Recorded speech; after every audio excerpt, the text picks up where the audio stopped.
है अगर गुरुवर का सानिध्य पाना तो विद्यासागर.गुरु पर जरूर आना। ओम नमः सिद्धेभ्यः।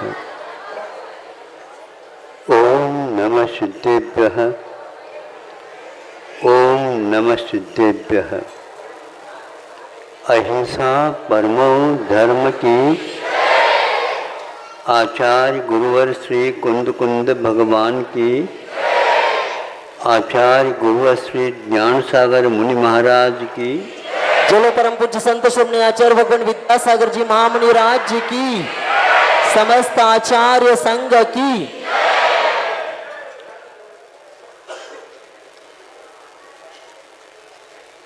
आप लोगों को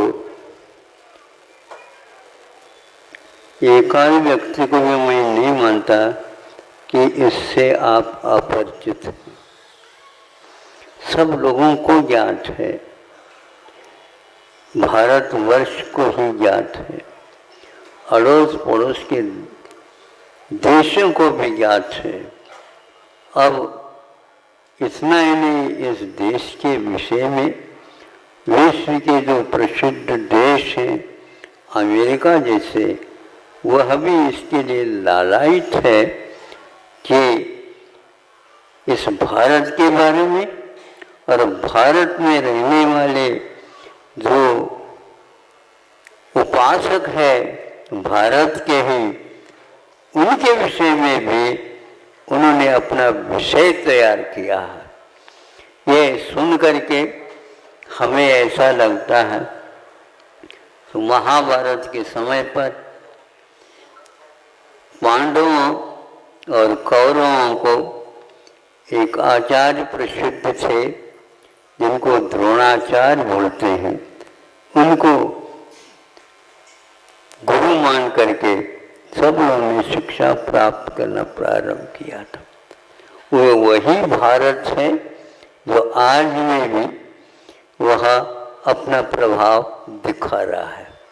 उसका एक प्रसंग कि सबको वहाँ पर समर्पित होकर के विद्या देने के लिए भर्ती कराया जा रहा, और उसके साथ साथ कौरव और पांडव सब मिल करके, ये भले ही पार्टियाँ हो, इनका हो, पक्ष विपक्ष में विभाजित हो, लेकिन इस कार्य के लिए तो सब एकमात्र राष्ट्र का ही पक्ष रखते थे। अब उसमें एक व्यक्ति वह भी जुड़ना चाहता था, जुड़ने के लिए आया कि मैं भी इस शिक्षा को प्राप्त कर सकता हूँ, आप यदि हमारे ऊपर कृपा कर दे तो उसके पैसे वगैरह होने के उपरांत कहा गया, यह तुम्हारे लिए विद्या नहीं है, ये क्षत्रियों के लिए है। ठीक है, मैं उसके लिए योग्य नहीं है तो मैं आपके विपरीत तो नहीं सोचूंगा, फिर भी जिज्ञासा एक ऐसी वस्तु होती है अध्ययन के लिए, उसको कोई मना नहीं कर सकता। फिर भी आप लोगों ने सोचा है मेरे विषय में, तो कोई बात नहीं। तो वह व्यक्ति चला गया, किंतु उसी समय संकल्प किया था कि मेरे भावों में यदि ताकत है तो ये अध्ययन मुझे ऐसे ही द्रोणाचार्य की मैं अपने दिल में स्थापना करूंगा। और एक वृक्ष के नीचे उसने एक बिंब की स्थापना करके और प्रतिदिन करता था, और उसकी उपासना के साथ अपनी जिज्ञासा को, अपनी भावना को पूर्ण करने के लिए ऐसे छोड़ूं तीर, इधर से छोड़ूं तीर, किधर छोड़ूं तीर, यह तीर तीर तक पहुंच जाए, तीर में तट होता है कि मैं इस विद्या में पारंगत हूँ। और ये करता करता उसके पास पूरी वह विद्या आ गई। आपको ज्ञात होगा ये कथा हमने दूसरी या पहली कक्षा में पढ़ी थी कि किंतु ये कथा आज भी आप लोगों को झकझोर करती है कि यहाँ की भारतीयता क्या है। कोई व्यक्ति धर्म का पालन करना चाहता है तो उसके लिए मार्ग यहाँ पर कभी अवरुद्ध नहीं था और नहीं है, किंतु पात्र के अनुसार ही सब कार्य होना चाहिए। कालांतर में ये हुआ ऐसा है कि एक पेड़ के ऊपर आम लगा हुआ था, उस आम को एक तीर के माध्यम से अर्जुन ने गिराना चाहा। उसी समय दूसरी तरफ से भी वहीं पर जहाँ राम का तीर पहुंचा था वहीं पर वह भी गया और वह आम नीचे आ गया। तो आते ही अर्जुन ने पहले उसको लेना चाहा, लेकिन नहीं, हमारा भी तीर वहीं पर गया है और वह आम के तोड़ने में यह भी तीर काम कर रहा है। तुम कौन हो, कैसे हो, कहाँ से आए हो, आदि आदि अर्जुन ने पूछा, उसका उत्तर दिया, तुम्हारे गुरु कौन है? हमारे गुरु द्रोणाचार्य जी हैं। सोचो विचार करो, थे द्रोणाचार्य? नहीं थे, लेकिन भावों में उन्होंने स्वीकार कर लिया था। यह सब बात वहाँ तक पहुँच गई। पूछा गया द्रोणाचार्य ने, तुमने कैसा सीखा, क्या सीखा? तो ये सब आपकी कृपा है, आपने मुझे ये रास्ता बताया। ये आप यहाँ पर आपको हम सिखा नहीं सकेंगे, कोई बात नहीं, लेकिन मैं सीख तो सकता हूँ।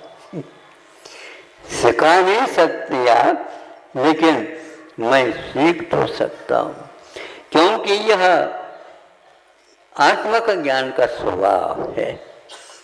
क्यों नहीं प्राप्त किया जा सकता? फिर भी ऐसा ऐसा है।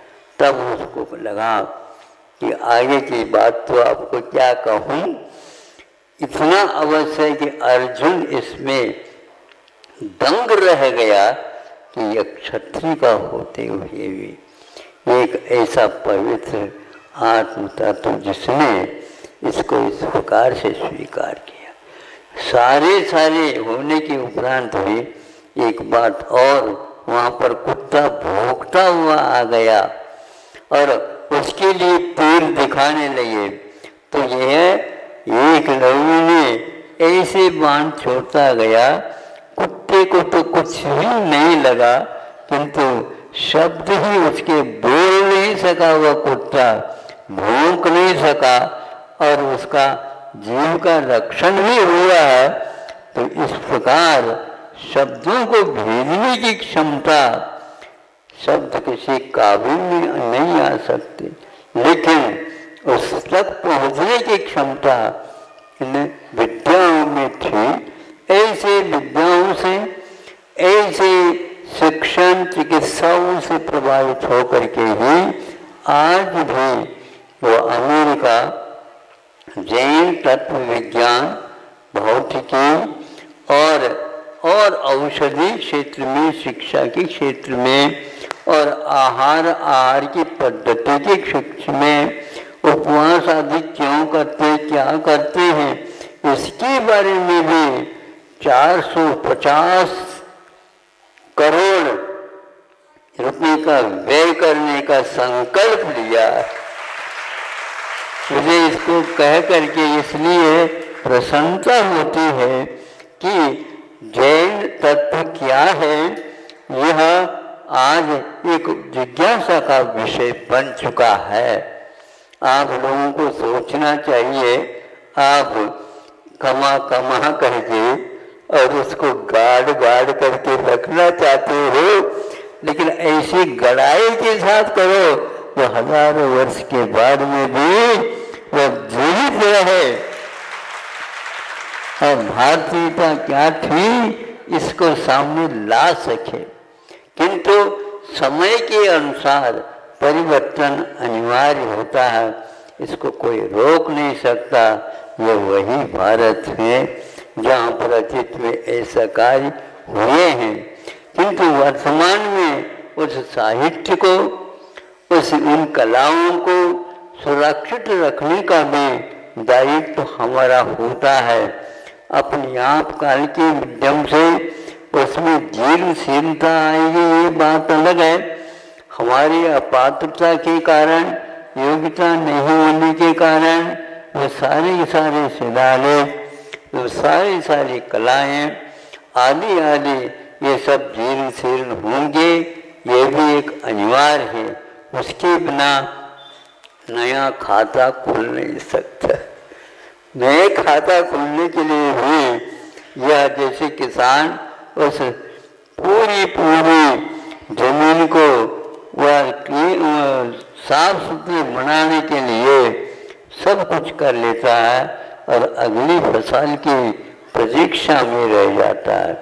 हमें भी जो यह तीर्थ का अवसान होने के उपरांत ये जो तैयारियां हैं आगे के तीर्थ की योग्यता इसी में है और यहाँ पर उसी प्रकार की व्यवस्था प्रारंभ होगी।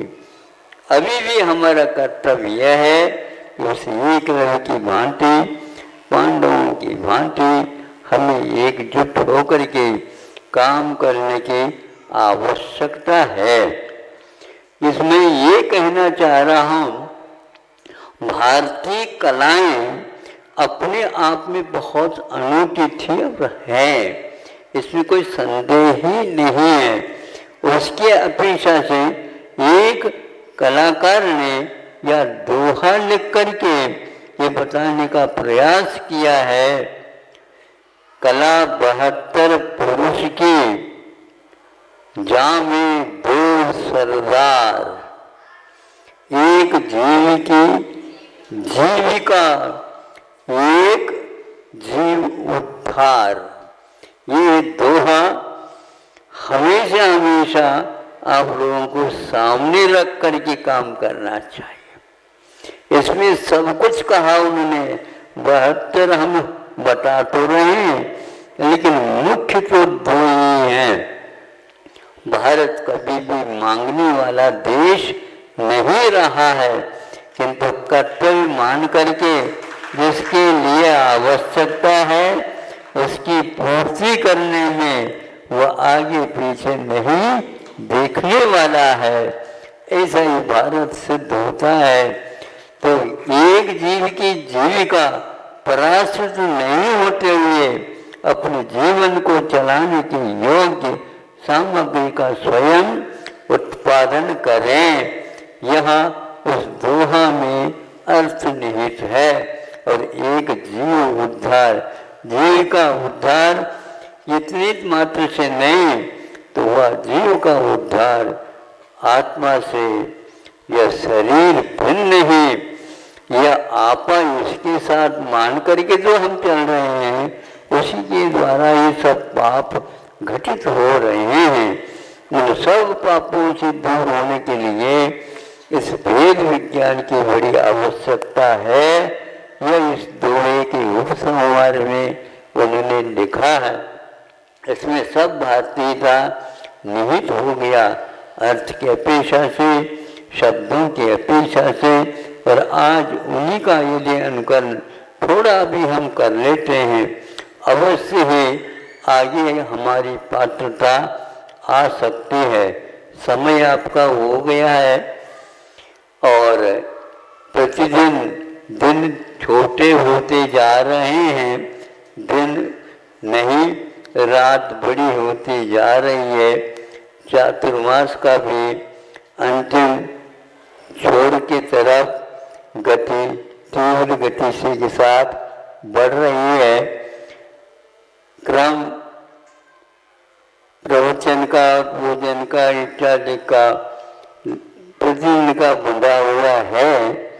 हमारा कहना है वही व्यक्ति चतुर माना जाएगा।